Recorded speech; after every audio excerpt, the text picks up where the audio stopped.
Okay, let's start. You handed us a monumental stack of sources this week. A big one, for sure. I mean, we're talking deep research into decentralized finance, some really esoteric transcripts on consciousness, and some of the most blistering critiques of global institutions we've seen all year. It's dense, yeah. But there's a clear mission here. And what is that mission for this deep dive? It's about navigating what these sources all call, in one way or another, transformative disruption. So not just small shifts. No, not at all. We're looking at a huge cultural moment where the centrally managed, curated narrative is just fundamentally collapsing. And the outcome, as they frame it, is this idea of knowledge sovereignty for the individual. Exactly. This isn't just about politics or money. The sources argue it's about, well, redefining reality itself. That's a big claim. It is. So we're going to explore the three pillars of that. Yeah. Language, technology, and consciousness, and how they're all being redefined right now. It's leading us into what the sources call, pretty optimistically, the Great Reimagining. But first, we have to understand the breakdown before we get to the rebuild. You have to. That's the only way. Okay, so let's unpack that breakdown. Yep. Why are so many people looking for new answers? The research stack points to one overwhelming thing: distrust. Widespread, systemic distrust in established authority. The foundation, as you said, has just crumbled. And the critique starts with the so-called expert class. It does, and it's sharp. The sources repeatedly claim that individuals who rely on their credentials, they have this great phrase for it, Oh, I remember this one. having a TLA tattooed on the end of their name. TLA meaning three-letter agency or PhD, MD, things like that. Exactly. They claim that whole class has systematically lost credibility. And they pinpoint why. Right, it's not just a vague feeling. No, it's very specific. It's their track record, especially the performance of official bodies over the last few years, which is cited again and again as just catastrophically poor. They mention the spandemic a lot. They do. And the result is this profound shift. Now, anything from an official source, especially the government, is basically guilty until proven innocent. The burden of proof is completely flipped. Entirely, which flows right into the media landscape, the mockingbird media, as the sources call it. This is what they're calling the knowledge apocalypse, the end of that curated story. Right. We're not just dealing with disagreement anymore. We are drowning in a tsunami of data. And they argue a lot of that data is crafted. Deliberately crafted by a noisy minority of institutional players.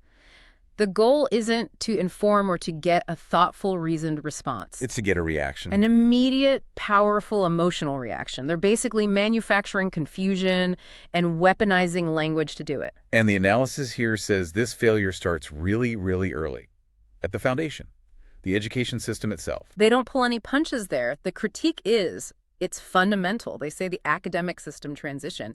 It went from teaching how to think. Critical reasoning, logic, debate. Right, the tools. It transitioned to strictly teaching what to think. A fixed set of facts and approved narratives. So it's less about education and more like job training. Exactly. The source material views the system's purpose as training people to, and this is a direct quote, go out into the workforce to make someone else rich and not complain about it.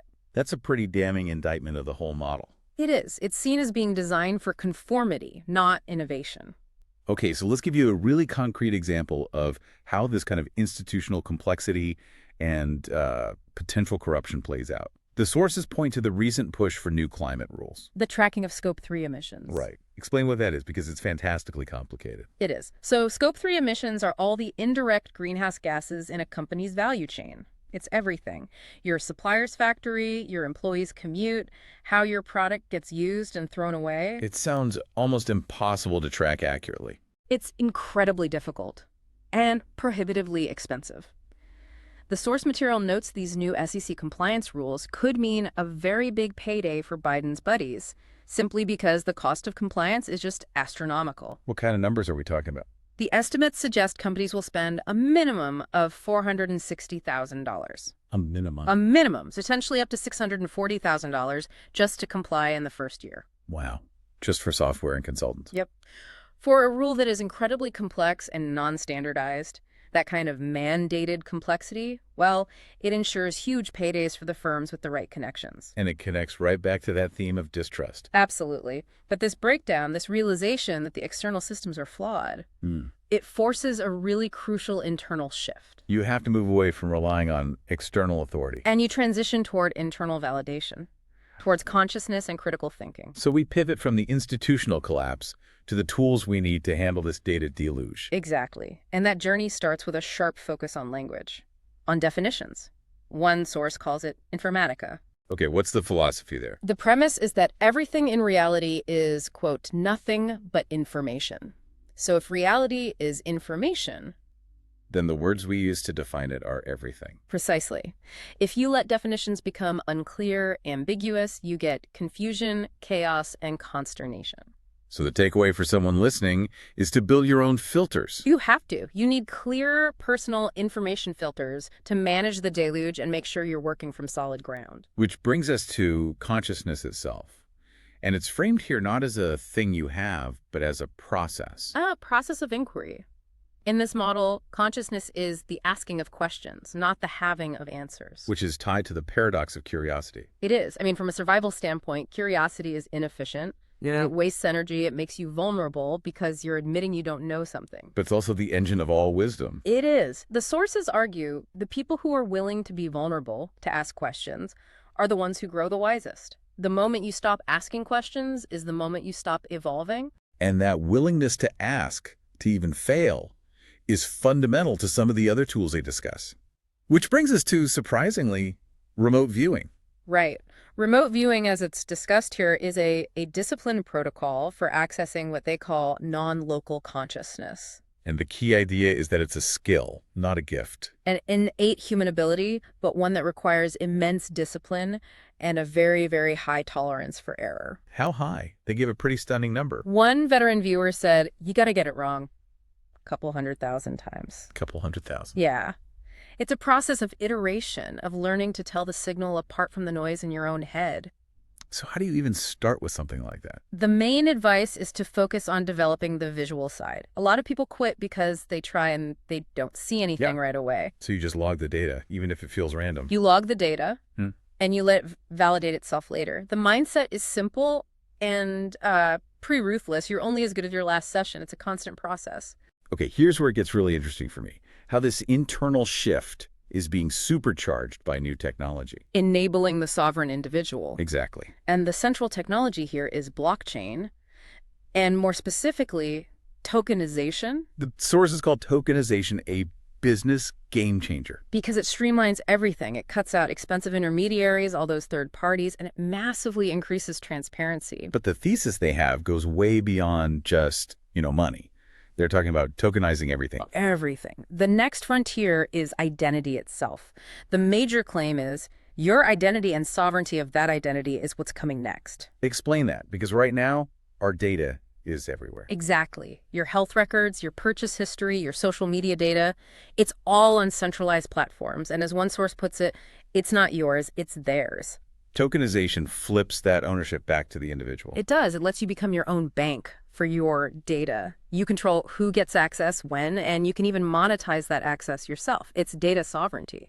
And we're seeing this play out right now in the media world. I mean, it's why new century media creators like Tucker Carlson, Joe Rogan, even this deep dive is exploding. People are flocking to these independent voices because they feel there's an authenticity there, a transparency that they just don't get from legacy media. And the Mockingbird media. Right. Traditional outlets are seen as non-transparent, non-accountable. The new creators are filling that trust vacuum.